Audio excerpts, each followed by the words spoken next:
പ്രിയ ശ്രോതാക്കളെ, സഹയാത്രികയിലേക്ക് സ്വാഗതം.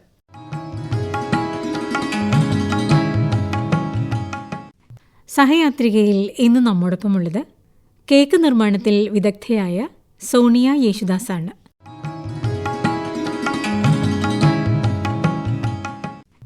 സംരംഭകയായ സോണിയ യേശുദാസിനെ സഹയാത്രികയിലേക്ക് സ്വാഗതം ചെയ്യുന്നു. നമസ്കാരം. നമസ്കാരം. സോണിയ കേക്ക് നിർമ്മാണത്തിലാണ് ശ്രദ്ധ കേന്ദ്രീകരിച്ചിരിക്കുന്നത്. അപ്പം ഈ ഒരു കേക്ക് നിർമ്മാണം എന്ന് പറയുമ്പം ഫുഡിനോടുള്ള ഇഷ്ടം, പാചകത്തോടുള്ള ഇഷ്ടം, അതൊക്കെ കൊണ്ടായിരിക്കണമല്ലോ ഇതിലേക്ക് വന്നത്. കുട്ടിക്കാലത്ത് എങ്ങനെയായിരുന്നു കേക്ക് കഴിക്കുമ്പോൾ നമുക്ക് കേക്ക് എങ്ങനെയാ ഒന്ന് ഉണ്ടാക്കി നോക്കണോ എന്നൊക്കെ ആലോചിക്കുകയായിരുന്നു? അതോ വീട്ടിൽ എങ്ങനെ അമ്മയുടെ കൂടെ എങ്ങനെയാണ് ചെറുപ്പത്തിൽ അടുക്കളയിലൊക്കെ കയറുമായിരുന്നോ? തീർച്ചയായും. എന്റെ നാട് തൊടുപുഴയാണ്. ഞങ്ങൾ 6 മക്കളും അപ്പച്ചനും അമ്മച്ചിയും അങ്ങനെയുള്ള കുടുംബമാണ്.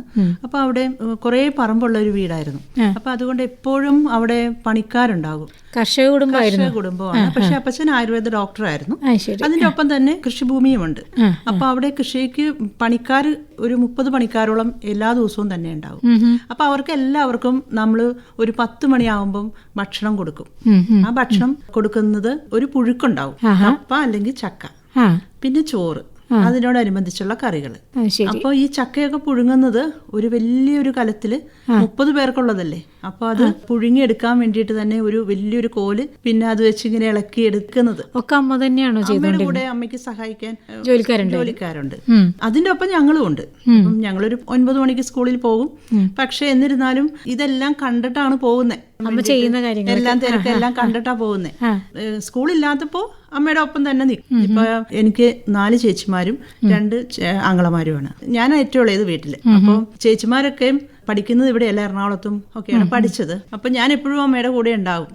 അപ്പൊ എനിക്ക് ഇത് കൂടുതൽ കാണാനും കേൾക്കാനും കൂടുതൽ പറ്റിയിട്ടുണ്ട്. ഈ പണിക്കാരൊക്കെ ഉള്ളപ്പോഴും അമ്മ അത് എല്ലാവർക്കും കൊടുക്കുന്നതും അങ്ങനെ കഴിച്ച് അവര് മടങ്ങും. പിന്നെ അത് കഴിഞ്ഞൊരു 2 മണിയാവുമ്പോ വീണ്ടും അവർക്ക് ഭക്ഷണമുണ്ട്, ഊണ്. അപ്പൊ അപ്പോഴും വേറെ കറി ഉണ്ടാക്കും. അതൊക്കെ എന്റെ ഓർമ്മയിൽ നന്നായിട്ടുണ്ട്. അതുപോലെ നെൽപ്പാടവും എല്ലാം ഉണ്ടായിരുന്നു. അച്ഛൻ കർഷകൻ ആണ്, പക്ഷെ ആയുർവേദ ഡോക്ടറായിരുന്നു. അപ്പച്ചനും അപ്പനും അതായിരുന്നു. ഒത്തിരി പേഷ്യൻസ് വീട്ടിൽ വരും. അപ്പൊ അവർക്കൊക്കെ ഉള്ള പച്ചമരുന്നുകളാണല്ലോ, അതെല്ലാം വീട്ടിലുണ്ട്. വീടിന്റെ കൃഷിയിടത്തിലുണ്ട്. അപ്പൊ ആ പറമ്പിൽ നിന്ന് തന്നെ പറിച്ചെടുത്ത് നമുക്കപ്പൊ അത് ഇടിച്ച് അത് മരുന്നാക്കി കൊടുക്കാനും പണിക്കാരുണ്ട്. അപ്പൊ അപ്പച്ചൻ ഇവർക്ക് പേഷ്യൻസിന് പ്രിസ്ക്രിപ്ഷൻ കൊടുക്കുന്നതിന്റെ ഒപ്പം തന്നെ ആ മെഡിസിൻ അത് എടുക്കാനുള്ള പച്ചമരുന്നുകൾക്കുള്ള പച്ചമരുന്നുകൾ പറിച്ച് അത് റെഡിയാക്കി അവിടെ നിന്ന് കൊണ്ടുപോവാം. അങ്ങനെയായിരുന്നു. അത്രയും അപ്പച്ചന് അത്രയും കൊടുത്താ വിടുന്നേ. അങ്ങനെയായിരുന്നു. അപ്പൊ ഞാനൊരു സ്കൂളിൽ നിന്നൊക്കെ വരണ സമയത്ത് പേഷ്യൻസ് ഇങ്ങനെ അപ്പച്ചന്റെ അടുത്ത് നിൽക്കുന്നു, അപ്പുറവശത്ത് പണിക്കാർ പോവാൻ നിൽക്കണം. അങ്ങനെ മൊത്തം തിരക്കുള്ള ഒരു വീടാണ് എന്റെ ഓർമ്മയിലുള്ള എന്റെ വീട്. അപ്പൊ അതുകൊണ്ട് ഈ ഭക്ഷണം ഉണ്ടാക്കുന്നത്, ജോലിക്കാർക്ക് കൊടുക്കുന്നത്, ഇതൊക്കെ ഏത് സമയവും കൺമുന്നിലുണ്ട്. എന്റെ ചേച്ചിമാർ, മൂത്ത ചേച്ചിമാരെല്ലാവരും, അവരെല്ലാവരും home science, baking and cooking എല്ലാം എറണാകുളത്താണ് പഠിച്ച 3 പേര്.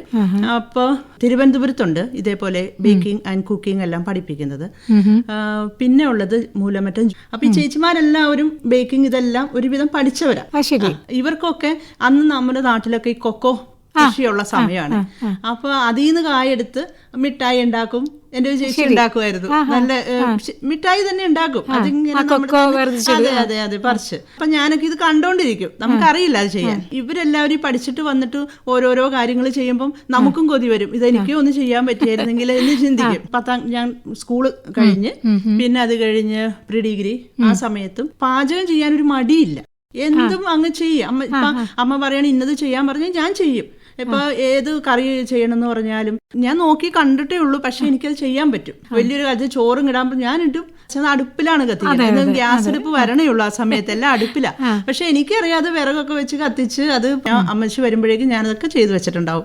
ഞാൻ പ്രീ ഡിഗ്രി കഴിഞ്ഞു. മോൾക്ക് പഠിക്കണോ, ഹോം സയൻസ് പഠിക്കണോ, മൂലമറ്റത്ത് പോയി പഠിക്കാൻ താല്പര്യമുണ്ട്. അതൊരു 1 ഇയർ കോഴ്സാണ് ഞാൻ പഠിച്ചത്. അവിടെ ബേക്കിംഗ്, കുക്കിംഗ്, സ്റ്റിച്ചിങ്, ഹാൻഡിക്രാഫ്റ്റ്സ് അങ്ങനെ കുറെ ഉണ്ടായി. യോഗ വരെ ഉണ്ടായിരുന്നു അവിടെ.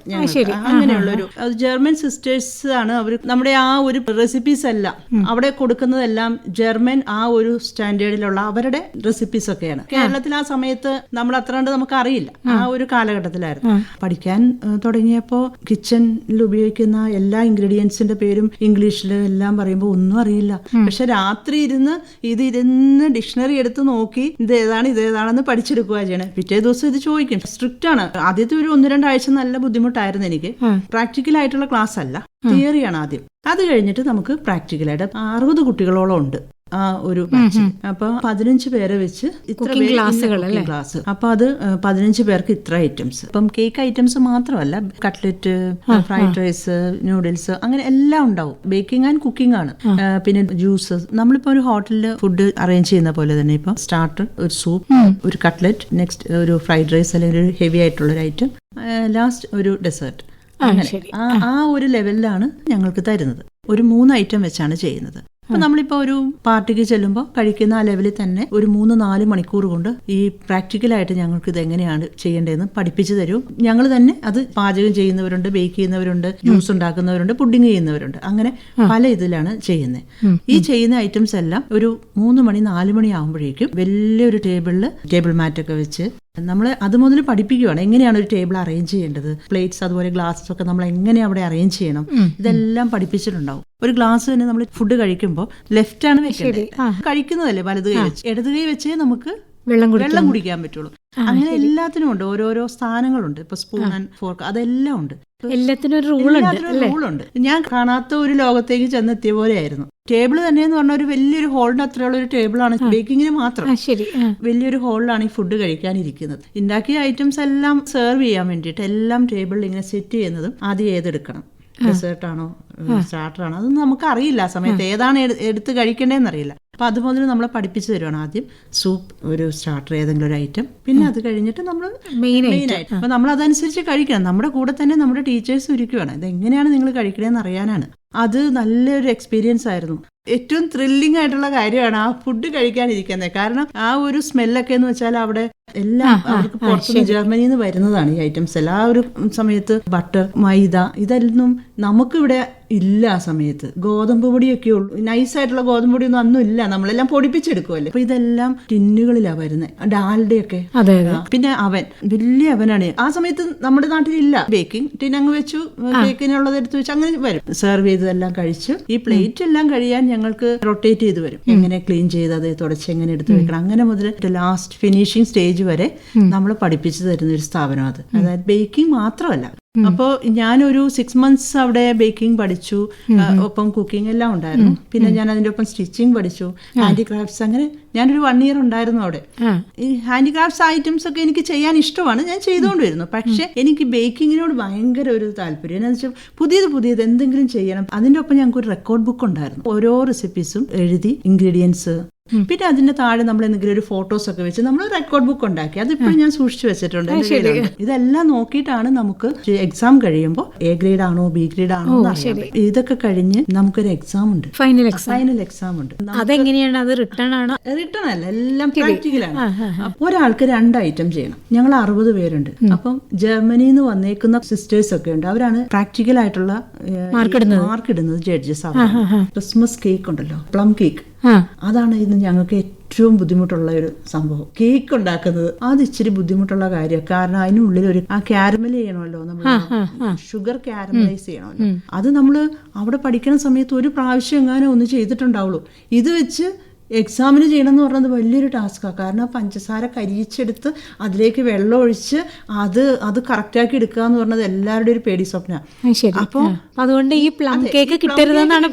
പക്ഷെ ഞാൻ പഠിക്കുന്ന സമയത്തും ആ പ്ലം കേക്ക് ഞാൻ ചെയ്തിട്ടില്ല. കാരണം എന്താന്ന് വെച്ചാൽ എല്ലാ ഐറ്റവും എല്ലാവർക്കും ചെയ്യാൻ പറ്റില്ല.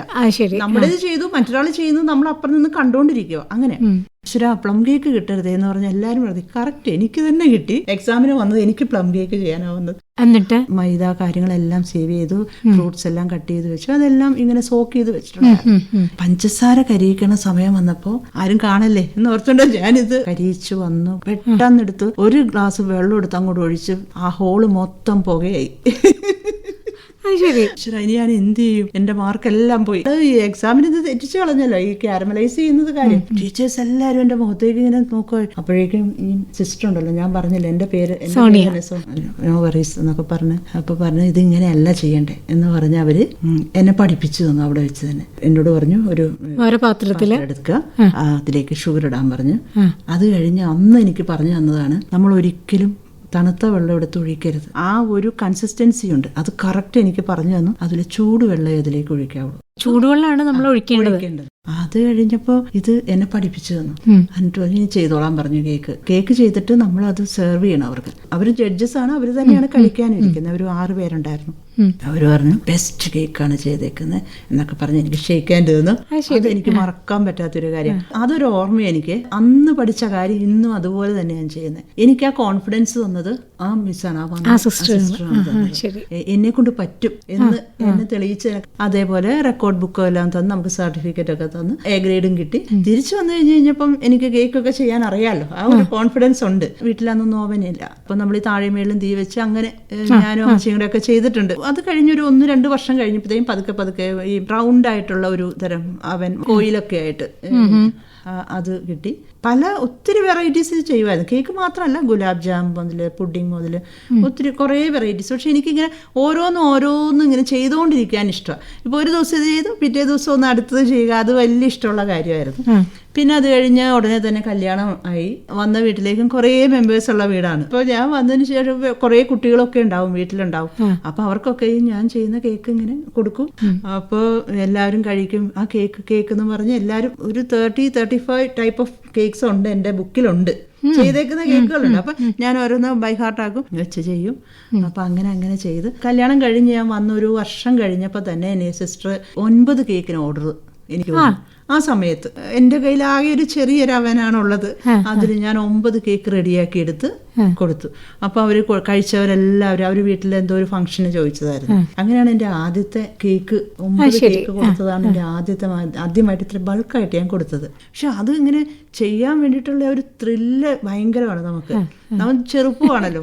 പിന്നെ മൂത്ത മോളുമായി ഫസ്റ്റ് ബർത്ത്ഡേ മുതൽ ഞാൻ കേക്ക് ചെയ്യും. അമ്മച്ചിയുണ്ട് വീട്ടില്, ഹസ്ബൻഡിന്റെ അമ്മച്ചി ഉണ്ടായിരുന്നു. ഇപ്പൊ ഇല്ല, അമ്മച്ചി മരിച്ചുപോയി. അമ്മച്ചി കൂടെ കൂടും. കശുവണ്ടി അതൊക്കെ നുറുക്കി തരും. അപ്പൊ അതൊക്കെ ഓരോരുത്തർ ചോദിച്ചു തുടങ്ങി. പുറത്തുനിന്ന് ആൾക്കാരിങ്ങനെ സോണിയ കേക്ക് ചെയ്യണല്ലേ, ചെയ്തു തരാവോ എന്നൊക്കെ ചോദിക്കുമ്പോ അങ്ങനെ ചെയ്ത്. അന്നിങ്ങനെ ഗ്ലേസിങ് ഒരു പേപ്പർ ഉണ്ട്, നമുക്കിങ്ങനെ പൊതിയാൻ കിട്ടും. ബോക്സ് ഇല്ലാന്ന്, ഞാൻ അതിൽ പൊതിഞ്ഞു കൊടുക്കും. അങ്ങനെ പിന്നീട് എനിക്ക് എന്റെ മൈൻഡിൽ ഫുൾ കേക്കാണ് ചിന്ത. ഏത് തരം കേക്ക് ഉണ്ടാക്കണം എന്റേതായ ഒരു രീതിയിൽ. എനിക്ക് ഈ ആർട്ടിഫിഷ്യൽ കളേഴ്സ് അന്നും ഇഷ്ടമല്ല. പൈനാപ്പിളിന്റെ എസൻസ് ഒട്ടും പറ്റില്ല. കാരണം വെച്ചാൽ ഞങ്ങളുടെ നാടെന്ന് പറഞ്ഞാൽ പൈനാപ്പിളിന്റെ നാടാണ്. ഓറഞ്ചിന്റെ എസൻസ്. അപ്പൊ ഇത് എന്തിനും ഇതെല്ലാം ഇടുന്നത്, റിയൽ ഫ്രൂട്ട് വെച്ച് തന്നെ നമുക്കത് ചെയ്തു എന്ന് ഞാൻ തന്നെ ആലോചിച്ച് ചെയ്യും. അപ്പൊ ഞാൻ ഓരോന്നെടുത്ത് ഇങ്ങനെ ചെയ്തതിന്റെ ഇതായിട്ട് ഞാൻ ചെയ്താണ്. ഒരു പ്രാവശ്യം ഒരു നാരകം ഉണ്ടായിരുന്നു, നിറച്ച് നാരങ്ങ, ചെറുനാരങ്ങ. ഒരു ലെമൺ കേക്ക് ചെയ്ത് നോക്കിയാലോ. ആ കേക്ക് എന്ന് പറഞ്ഞാൽ ഭയങ്കരമായിട്ട് അത് ക്ലിക്കായി. അത് എല്ലാം ഇത് എങ്ങനെ ഇത് ചെയ്തേന്ന് വെച്ച് ലെമൺ കേക്ക് റിയൽ ഫ്രൂട്ട് തന്നെ വെച്ച് ചെയ്തു. അപ്പൊ എനിക്ക് നല്ല കോൺഫിഡൻസ് ആയി. ഏത് കേക്കും നമ്മൾ ഈ എസൻസിന്റെ ആവശ്യമില്ല, എല്ലാം നല്ല റിയൽ ഫ്രൂട്ട് വെച്ച് തന്നെ നമുക്ക് ചെയ്യാം. അപ്പൊ ഞാൻ എല്ലാം പിന്നീട് എസൻസ് ഒന്നും ചേർക്കാതെ, ഇപ്പൊ പൈനാപ്പിൾ അപ്സൈഡ് ഡൗൺ കേക്ക് ഉണ്ട് എൻ്റെ ഒരെണ്ണം. അത് റിയൽ നമ്മുടെ പൈനാപ്പിൾ തന്നെ ചെത്തിയെടുത്ത് വെച്ചിട്ടാണ് ചെയ്യുന്നത്. നോർമൽ എല്ലാവരും ചെയ്യുന്നത് ടിൻഡ് പൈനാപ്പിൾ കിട്ടും. അതാണ് നമ്മുടെ നാടൻ പൈനാപ്പിൾ വെച്ച് തന്നെ ചെയ്യുന്നത്. എന്റെ ഷോപ്പിലെ ഏറ്റവും ബെസ്റ്റ് സെല്ലർ ഒരു ഐറ്റം ആണത്. അതുപോലെ ഓറഞ്ച്, ഇമ്പോർട്ടഡ് ഒരു ഓറഞ്ച് കിട്ടില്ല, നല്ല സെസ്റ്റ് ഉള്ള ഒരു ഓറഞ്ച് ഉണ്ട്. അത് വെച്ച് ഓറഞ്ച് ജ്യൂസും സെസ്റ്റും എടുത്ത് orange cake, passion fruit, original fruit കൊണ്ട് തന്നെയാണ് എല്ലാ കേക്കും ഉണ്ടാക്കുന്നത്. അപ്പൊ ഇതുപോലെ ഈ കേക്കുകൾ ഓരോന്ന് ചെയ്ത് വന്നപ്പം മക്കളും ഹസ്ബൻഡും അപ്പൊ എന്തുകൊണ്ട് ഒരു ഷോപ്പ് തുടങ്ങിക്കൂടാ. ഒരു ബിൽഡിംഗ് ഉണ്ടായിരുന്നു ഞങ്ങൾക്ക്. ആ ബിൽഡിംഗ് തന്നെ കേക്ക് ഷോപ്പായിട്ട് എടുത്തതാണ്. വീടിനോട് ചേർന്ന് തന്നെ ഒരു ബിൽഡിംഗ് ഉണ്ടായിരുന്നു. ഹസ്ബൻഡ് കൺസ്ട്രക്ഷനാണ്, ചർച്ച് ബിൽഡറാണ്. അപ്പം ചെയ്തപ്പോ നമ്മുടെ റെസിപ്പീസ് എല്ലാം കൂടുതലും യൂറോപ്പ് US സ്റ്റാൻഡേർഡിൽ നിൽക്കുന്ന ഒരു റെസിപ്പീസ് ആണല്ലോ. പക്ഷെ ഷോപ്പ് എന്ന് വെച്ചാൽ ടിപ്പിക്കൽ കേരള സ്റ്റൈലാണ്. വരുന്ന എല്ലാവർക്കും ഹോംലി ഫീല് കിട്ടുകയും ചെയ്യണം, എന്നാൽ കഴിക്കുന്നതിന് ആ ഒരു ഇന്റർനാഷണൽ സ്റ്റാൻഡേർഡ് കിട്ടണം. അത് രണ്ടും കൂടെ മാനേജ് ചെയ്താണ് പോകുന്നത്. എന്റെ പ്രോഡക്റ്റിന്റെ ക്വാളിറ്റി, നല്ല കോൺഫിഡൻസ് അതിൽ. ക്വാളിറ്റിയിലാണ് ഏറ്റവും ഞാൻ ഇമ്പോർട്ടൻസ് കൊടുക്കുന്നത്. 30 വർഷത്തോളം ആയിട്ടും അങ്ങനെ തന്നെയാണ്. അത് മാത്രമല്ല, ഇത്ര കാലം ഞാൻ ചെയ്ത കേക്കുകൾ കഴിച്ചേക്കുന്ന എല്ലാവരും ഞാൻ തന്നെ ചെയ്ത കേക്കുകളാണ്. വേറെ ആരുടെയും ഒരു ഹെൽപ്പില്ല അതില്. എല്ലാം ഞാൻ ചെയ്ത കേക്കുകളാണ് കൊടുത്തേക്കുന്നത്. ഒരു മാസം എന്ന് പറഞ്ഞത് ഇപ്പം ഞാനൊരു 250 കേക്ക്സ് ഒരു മാസം ഞാൻ ചെയ്യുന്നുണ്ട്. ശരി. ഇത് പുറത്തേക്ക് അയക്കുന്നുണ്ടോ? പുറത്തേക്ക് അയക്കാറുണ്ട്. കസ്റ്റമേഴ്സ് വന്ന് ചോദിച്ചു വാങ്ങിച്ചു കൊണ്ടുപോകാറുണ്ട്. അതുകൂടാതെ എല്ലാ ഡിസ്ട്രിക്റ്റിൽ നിന്നും ആൾക്കാർ വരും, ഇപ്പൊ കഴിക്കാൻ വരും. ഇപ്പം ആലപ്പുഴ, കൊല്ലം, തിരുവനന്തപുരം കൊറിയർ അല്ല വരും, കഴിക്കാൻ വരും. ഇപ്പം ബ്രൗണീസ് തന്നെ വെറൈറ്റീസ് ഉണ്ട്. ബട്ടറിലാണ് ചെയ്യുന്നത്. 4 to 5 days അതേ ടേസ്റ്റിൽ അതേ ടെക്സ്ചറിൽ നമുക്ക് കഴിക്കാവുന്ന ബ്രൗണീസ് ആണ് എല്ലാം ഉള്ളത്. പല ടൈപ്പ് ഓഫ് ബ്രൗണീസ് ഉണ്ട്. അതേപോലെ ഫ്രഷ് ഫ്രൂട്ട്സ് കേക്കുകൾ, അത് ഇതെല്ലാം ഒരു 1 week ഇരിക്കും. നമുക്കിപ്പോൾ എവിടെ പുറത്തേക്ക് പോവുകയാണെങ്കിലും ഫ്രിഡ്ജിലോ ഒന്നും വെക്കണ്ട. അതേപോലെ ചോക്ലേറ്റ് ആണെങ്കിലും ക്വാളിറ്റിയുള്ള ഏറ്റവും പ്രീമിയം ചോക്ലേറ്റ്സ് ആണ് നമ്മൾ ഉപയോഗിക്കുന്നത്. പിന്നെ അതുപോലെ ഷുഗർ ഫ്രീ കേക്കുകൾ അതെല്ലാം ഉണ്ട്.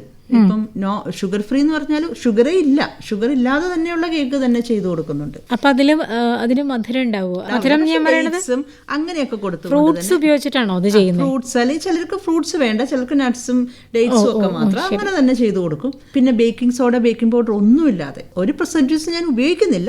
അതിനോടൊപ്പം തന്നെ ബേക്കിംഗ് പൗഡറോ ബേക്കിംഗ് സോഡയോ ഇല്ലാതെയുള്ള കേക്ക് ഉണ്ട്. അത് രണ്ടും ഇല്ലാതെ എങ്ങനെയാണ് കേക്ക് പൊങ്ങി വരുന്നത്? അത് നമ്മുടെ എക്സ്പീരിയൻസ് ആണത്. നമുക്ക് ആ ഒരു എക്സ്പീരിയൻസ് ആയി കഴിഞ്ഞാല് അതിന്റെ ആവശ്യമില്ലാതെ, അതായത് അത് കേക്ക് ബീറ്റ് ചെയ്യുന്നതിന്റെ ബീറ്റ് ചെയ്യുന്നത് നമ്മൾ ഓവർ ബീറ്റ് ചെയ്യുമ്പോഴാണ് ഇതിനെല്ലാം പ്രശ്നം വരുന്നത്. കറക്റ്റ് ആ കൺസിസ്റ്റൻസി വരുന്നത് കുറച്ച് പ്രാക്ടീസ് ആയി കഴിയുമ്പോൾ നമുക്കത് കിട്ടുന്ന ഒരു കാര്യമാണ്. അപ്പൊ എനിക്കൊരു സംശയമുള്ളത്, പൊതുവേ ഒരു ധാരണയുണ്ട് ഇപ്പൊ എല്ലാവർക്കും കേക്കൊന്നും ഉണ്ടാക്കാൻ പറ്റില്ല എന്ന്, അതിന് പ്രത്യേകമായ ആ കണക്കുകൾ തെറ്റാൻ പാടില്ല, അങ്ങനെയുള്ള കാര്യങ്ങൾ. പിന്നെ അതേപോലെ തന്നെ നമ്മള് അതായത് ക്ലോക്ക് വൈസ് തന്നെ ഇതിങ്ങനെ ഇളക്കിക്കൊണ്ടിരിക്കണം. അത് ഇത് പറയണ കാര്യങ്ങളൊക്കെ കറക്റ്റ് അങ്ങനെ തന്നെയാണോ? ശരിയാണെന്ന് പറയേണ്ടി വരും. കാരണം എന്താണെന്ന് വെച്ചാൽ മെഷർമെന്റ് ഒരിക്കലും കേക്കിൽ തെറ്റരുത്. ശരി. ഇപ്പം നമ്മളിപ്പം വേറെ എന്ത് കാര്യം ഒരു കയ്യിലൊരു പിടിയെടുത്താൽ നമുക്കൊരളവാ, അതുപോലെ നമുക്ക് എടുക്കാൻ പറ്റില്ല അത്. കാരണം അതെല്ലാം പൊടികളാണ്, അതിനെല്ലാം മെഷർമെന്റ് ഇമ്പോർട്ടന്റ് ആണ്. ഞാൻ ഇന്ന് വരെ ഒരു കേക്കിലും മെഷർമെന്റ് ഇല്ലാതെ ചെയ്തിട്ടില്ല. അതേപോലെ ക്ലോക്ക് വൈസ് അതിപ്പോ എന്താന്ന് വെച്ചാൽ അത്രമാത്രം നൈസായിട്ടുള്ള ആ ഒരു ടെക്സ്ചറാണ്, സോഫ്റ്റ് ആണ്. അപ്പൊ പൊടി പോലും അറിയരുത് മിക്സിങ് വരുന്നത്. അതാണ് അതിന്റെ ആ സീക്രട്ട്. അതിനുള്ളിൽ ഇപ്പം കേക്കിലേക്ക് നമ്മൾ പൊടി ഇടുവാണ്, ബാക്കി ബാറ്റർ എല്ലാം ഉണ്ട്. ആ ബാറ്ററിലേക്ക് ആ പൊടി ഇട്ടിട്ട് നമ്മൾ ഇളക്കുമ്പോൾ ആ ബാറ്റർ പൊടി അറിയരുത്, ബാറ്ററി കിടന്ന് ഇങ്ങനെ മിക്സ് ആവുകയാണ്. അതുപോലെ സൂക്ഷ്മതയോടെ നമ്മൾ ബാറ്റർ ഇളക്കണം. അതുകൊണ്ടാണ് ആ ക്ലോക്ക് വൈസിൽ ഒത്തിരി അധികം ബീറ്റ് ചെയ്യരുതെന്ന് പറയുന്നത് അല്ലേ? ചെയ്യാം, ബീറ്റ് ചെയ്ത് ആ കൺസിസ്റ്റൻസി കറക്റ്റ് ആയിട്ട് പിന്നെ നമ്മൾ ക്ലോക്ക് വൈസ് ഇളക്കുന്നത് അത്രമാത്രം പതുക്കെ ചെയ്യണം. അതാണ് അതിപ്പം നമ്മൾ പ്രാക്ടീസ് ആയി വരുംതോറും അത് നമുക്ക് സ്പീഡ് ആക്കാൻ പറ്റും. പക്ഷെ ഫസ്റ്റ് ടൈം ഒക്കെ ചെയ്ത് പ്രാക്ടീസ് ചെയ്ത് വരുന്ന ആ ഒരു സമയത്ത് നമ്മൾ ഇതേപോലെ പതുക്കെ ഒരു ഇതിലെ പൊടി ബാറ്റർ അറിയാതെ പൊടി അതിലേക്ക് മിക്സ് ആവുന്ന അറിയരുത്, അതുപോലെ ചെയ്യണം. അതായി കിട്ടും. അത് നമുക്കത് പറഞ്ഞു തരുമ്പോഴാണേലും നമ്മൾ ഇപ്പം വേറൊരിടത്ത് നിന്ന് പഠിക്കുമ്പോഴും എപ്പോഴാണ് അതിന്റെ ആ കൺസിസ്റ്റൻസി എപ്പോഴാണ് ഇടുന്നേന്നുള്ളത് നമുക്ക് പറഞ്ഞു തരില്ല കറക്റ്റായിട്ട്. അവിടെയാണ് പ്രശ്നം. ഇപ്പൊ എന്റെ മൂത്ത മോളിപ്പം UK ഡോക്ടർ. മോള് സത്യത്തില് ഞാൻ ഒരു കേക്ക് ഉണ്ടാക്കുന്നത് എങ്ങനെയാണെന്നൊന്നും പറഞ്ഞു കൊടുത്തിട്ടില്ല. പക്ഷെ എല്ലാ കേക്കും ചെയ്യും. ഇപ്പം ഓരോ കേക്ക് ചെയ്ത് എനിക്ക് ഫോട്ടോസ് ഇടും. അപ്പൊ മോളെങ്ങനെയാ ഇത് പഠിച്ചത്? അത് എനിക്കറിയാം, ഞാൻ ചെയ്യുമ്പോ എന്നെ നോക്കി നിന്നോ പഠിക്കുന്നത്. അത് കണ്ടുപിടിക്കാനേ ഉള്ളൂ സത്യത്തില്. ഇത് പറഞ്ഞു തന്ന നമുക്ക് കേക്ക് ചെയ്യാൻ പറ്റില്ല. ജസ്റ്റ് ഒന്ന് നമ്മൾ നോക്കി ശ്രദ്ധയോടെ കണ്ടിരുന്നാ മതി. ഒരു കറക്റ്റ് ആയിട്ട് ബേക്ക് ചെയ്യുന്ന ഒരു ബേക്കർ ചെയ്യുമ്പോൾ നമ്മൾ നോക്കി നിന്നാ ഒരു കേക്ക് പഠിക്കാം. നമ്മൾ നോക്കി നിന്നാ മതി, വേറെ ഒന്നും വേണ്ട. അത്രേ ഉള്ളൂ. ഈ ഇളയ മോളും അതെ, ബേക്കിംഗ് ഭയങ്കര ഇഷ്ടമാണ്. അതിനോടൊപ്പം അവൾക്ക് ഇത് കണ്ടിന്യൂ ചെയ്യാൻ ഇഷ്ടമാണ്. ബിസിനസ്സിനോടാണ് ഇപ്പൊ ഇഷ്ടം. അപ്പൊ മോള് അവിടെ ഇറ്റലിയിലായിരുന്നു. അവള് ഇന്റർനാഷണൽ പൊളിറ്റിക്സ് കഴിഞ്ഞു വന്നു, വീണ്ടും MSW കഴിഞ്ഞു. ഇപ്പൊ അമ്മയുടെ ബിസിനസ് പതുക്കെ ഏറ്റെടുക്കാൻ വേണ്ടിട്ടിരിക്കുകയാണ്. ശരി. അപ്പം ഈ സംരംഭത്തില് മകള് കൂടി പങ്കാളിയാവാണ്. അതെ അതെ അല്ലേ? അപ്പൊ ഏതൊക്കെ തരം ഇപ്പൊ കേക്കുകൾ ഉണ്ടാക്കുന്നുണ്ട്? പിന്നെ വേറെന്താ ഐറ്റംസ് ഒക്കെയാണ്? പുഡിംഗ്, ശരി, സ്ക്വാഷസ്, കുക്കീസ്, വെറൈറ്റീസ് ഉണ്ട്. കുക്കീസ് കുറേ ഐറ്റം, ജാംസ് ഉണ്ടാവും. പിന്നെ ബ്രൗണീസ് വെറൈറ്റീസ് ഉണ്ട്. എല്ലാ കേക്കും, ഏത് ബർത്ത്ഡേ കേക്ക്സ് അങ്ങനെ എല്ലാ ടൈപ്പ് ഓഫ് കേക്ക്സ് ഉണ്ട്, ഉണ്ടാക്കുന്നുണ്ട്. ഈ സ്ഥാപനം എവിടെയാണ് സ്ഥിതി ചെയ്യുന്നത്? വാഴക്കാല ദേശീയമുക്ക്. ശരി, അവിടെയാണ്. ഇപ്പൊ നേരത്തെ പറയണ്ടായി ഈ ഒരു കേക്ക് നിർമ്മാണത്തില് ഭർത്താവും കുട്ടികളും എല്ലാവരും ഇൻവോൾവ് ആണ് അല്ലെ? അവര് വളരെ ഇൻട്രസ്റ്റോട് കൂടിയ തന്നെ അവരുടെ താല്പര്യമാണ് എനിക്ക് ഇത്രയും വരാൻ പറ്റിയത്. അവരില്ലായിരുന്നെങ്കിൽ ഒരിക്കലും എനിക്ക് ഇതുപോലെ ഇപ്പൊ ഈ ഒരു സ്റ്റേജിൽ എനിക്ക് എത്താൻ പറ്റില്ല. കാരണം അത്ര സപ്പോർട്ടാണ് ഹസ്ബൻഡും 2 മക്കളും. അതിനോടൊപ്പം തന്നെ എൻ്റെ അനിയന്റെ മോളുണ്ട്, അവള് നവമി എന്ന പേര്. അവളുടെ ഒരു റീല് ഞാനൊരു വെഡിങ് കേക്ക് ചെയ്തപ്പോൾ ഒരു റീല് അവളെടുത്തായിരുന്നു. അത് പോസ്റ്റ് ചെയ്താണ് ഇത്രമാത്രം ഫുഡ് ബ്ലോഗേഴ്സ് എല്ലാം വന്ന് അങ്ങനെയാണ് ഇത് ഇത്രമാത്രം ആൾക്കാരിലേക്ക് എത്തപ്പെട്ടത്. അതിനു മുമ്പ് ഞാൻ അത്രമാത്രം അങ്ങും സോഷ്യൽ മീഡിയയിലൊന്നും അത്ര ആക്റ്റീവ് അല്ല. എനിക്കുണ്ട്, കസ്റ്റമേഴ്സ് ഉണ്ട്, വരുന്നവരുണ്ട്. അല്ലാതെ വേറൊരാളോട് അറിഞ്ഞു വരുന്നതായിരുന്നു എനിക്കിഷ്ടം കഴിക്കുന്നത്. അപ്പോൾ എന്താ വെച്ചാൽ അവിടുത്തെ കേക്ക് കഴിച്ചിട്ട് ഒരാൾ മറ്റൊരാളോട് പറഞ്ഞു വരുമ്പോൾ ഭയങ്കര സന്തോഷമല്ലേ നമുക്ക്. അങ്ങനെ ആയിരുന്നു. പക്ഷെ ഇപ്പൊ അങ്ങനെയല്ല. ഇപ്പൊ നമുക്ക് ഒരു ദിവസം തന്നെ ഒരു നല്ലൊരു കസ്റ്റമേഴ്സ് വരണുണ്ട്. ഇപ്പം ഓൺലൈൻ വിൽപ്പനയുണ്ട്, ഓൺലൈനുണ്ട്. എക്സ്പോർട്ട് ചെയ്യാൻ അങ്ങനെ എന്തെങ്കിലും വഴികൾ ആലോചിക്കുന്നുണ്ട്? ശരിക്കും പറഞ്ഞാൽ ഇന്ന് വരെ ഞാനൊരു ബിസിനസ് ലെവലിൽ കണ്ടിട്ടില്ല. പക്ഷെ ഇപ്പം മോള് താല്പര്യപ്പെട്ടപ്പോ ഇനി ഇത് പതുക്കെ ആ ലെവലിലേക്ക് പതുക്കെ ചിന്തിച്ച് ഓർഡറുകൾ ധാരാളം വരുന്നുണ്ടല്ലോ, ചെയ്ത് തീർക്കാൻ പറ്റുന്നില്ല. പ്രീ ബുക്കിംഗ് എല്ലാം ഒരു 4 days മുന്നേ പ്രീ ബുക്ക് ചെയ്യണം, അങ്ങനെ ചെയ്യാൻ പറ്റുന്നുള്ളൂ. ഇപ്പം പ്രീ ബുക്ക് ചെയ്താൽ തന്നെ ഏത് കേക്കും മോർണിംഗ് ചെയ്യുന്ന കേക്കുകളാണ് ഞാൻ ഷോപ്പിൽ വെക്കുന്നതല്ല. മോർണിംഗ് ചെയ്യുന്നത് ഒരു 6 മണി മുതൽ ഒരു 12 മണി വരെ ഞാൻ ബേക്ക് ചെയ്യും. 12:30 മുതൽ 7 വരെയാണ് ഷോപ്പിന്റെ സമയം. ആ ഒരു സമയത്ത് കഴിക്കുന്നതെല്ലാം ഫ്രഷ്ലി ബേക്ഡ് സാധനങ്ങളായിരിക്കും എല്ലാം. അപ്പോൾ എല്ലാവർക്കും ആ ഒരു ഫ്രഷ്നെസ്സോടെ കേക്ക് കഴിക്കാം നമുക്ക്. അതാണ് എനിക്ക് വേണ്ടതും. എനിക്ക് അങ്ങനെ കസ്റ്റമേഴ്സ് കഴിക്കുന്നതാണ് എനിക്കും ഇഷ്ടം. അപ്പൊ അതുകൊണ്ട് ഇന്നിപ്പോ രാവിലെ ഞാൻ 6 കേക്ക് ചെയ്ത് വെച്ചിട്ടാ ഇപ്പൊ ഞാൻ വന്നേക്കുന്നത് ഇങ്ങോട്ട്. കാരണം അത് 2 മണി മുതൽ 6 മണി വരെയാണ് കസ്റ്റമേഴ്സ് വരുന്ന ഏറ്റവും കൂടിയ സമയം. അപ്പൊ അങ്ങനെ. ഇത് ഷോപ്പുകളിൽ വിൽക്കുന്നുണ്ടോ? ഇല്ല, എന്റെ അവിടെ വന്ന് സ്റ്റോറിൽ വന്ന് വാങ്ങണം അല്ലേ? കേക്ക് ചെയ്യുന്നതിന്റെ ഒപ്പം തന്നെ വീട്ടിലെ ജോലികൾ ഞാൻ തന്നെയാണ് ചെയ്യുന്നത്, വേറെ ആരുമില്ല.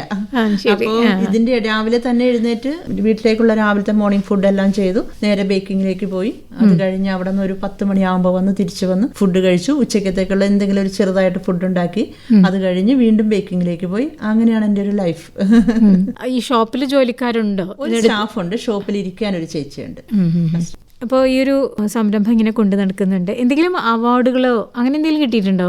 സമ്മാനങ്ങള്, ബഹുമതികളൊക്കെ? എനിക്ക് എന്റെ കസ്റ്റമേഴ്സ് തന്നെയാണ് എനിക്ക് എപ്പോഴും അവാർഡുകൾ തരുന്നത്. കാരണം എല്ലാവരും മിക്കവരും കഴിച്ച് വന്നു കഴിഞ്ഞ് കുറച്ച് കഴിയുമ്പോൾ എനിക്ക് എന്തെങ്കിലും ഒരു ഗിഫ്റ്റുമായിട്ട് വരും, ഒരു കാർഡ്. കഴിഞ്ഞ ദിവസം ഒരു കുട്ടി, കൊല്ലത്തുനിന്നുള്ളൊരു കുട്ടിയാണ്, ആ കുട്ടി വന്നിട്ട് എനിക്ക് എന്റെ പേരിൽ ഒരു കാർഡ് അടിച്ചിട്ട് പോസ്റ്റ് കാർഡും എല്ലാം ചെയ്ത് ഒരു കവറിലാക്കി തന്നു.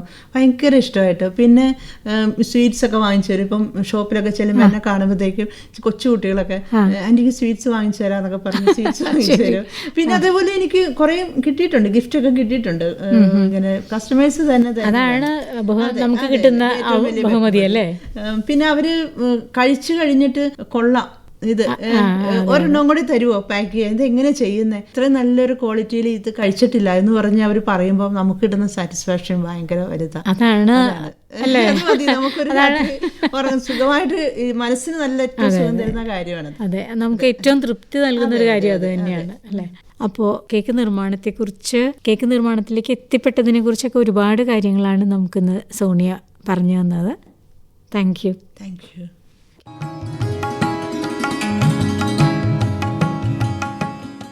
പ്രിയ ശ്രോതാക്കളെ, ഇന്ന് സഹയാത്രികയിൽ നമ്മോടൊപ്പം ഉണ്ടായിരുന്നത് സംരംഭകയായ സോണിയ യേശുദാസ് ആണ്.